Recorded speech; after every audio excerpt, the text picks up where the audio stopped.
Чувашские самбисты снова в числе лучших. 2 мировых золота на Кубке по самбо среди студентов для российской сборной завоевали Николай Лапшин и Александр Бондарев.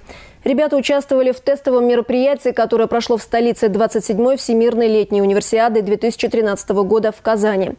Сегодня чемпионов чествовали в Минспорта Чувашии. В розыгрыше Кубка мира среди студентов принимали участие 202 спортсмена из 40 стран. Всего было разыграно 18 комплектов медалей. То, что наши ребята сумели завоевать 2 золота, стало неожиданностью и для противников, и для тренеров. В моем весе было 15 человек. Первую встречу провела с представителем Казахстана, выиграл болевым приемом. Вторая встреча была у меня с представителем Грузии. За выход в финал я боролся с армянином, а в финале с представителем второй сборной России. Александр Бондарев все 4 встречи окончил досрочно с помощью болевых приемов. Кстати, в финале Александр сразился с чемпионом Европы 2012 года Асланом Удрановым. Эта схватка продолжалась всего 38 секунд. Конечно, объективно считали все-таки, что Удранов лидер.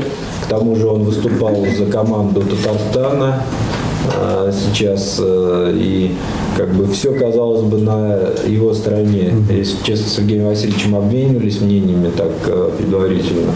Ну, так скажем, не в обиду Саши, но, если честно, не думали, что все-таки удастся победить. В свою очередь Николай Лапшин стал победителем весовой категории до 57 килограмм. В решающем поединке он одержал победу над соперником из Казахстана Серимом Мирмановым.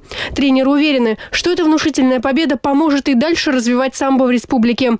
Тем более, что популярность среди молодежи растет с каждым годом. Сейчас в секциях самбо занимаются и девушки. И тоже показывают весьма неплохие результаты. Галина Титарчук, Константин Козлов, Республика.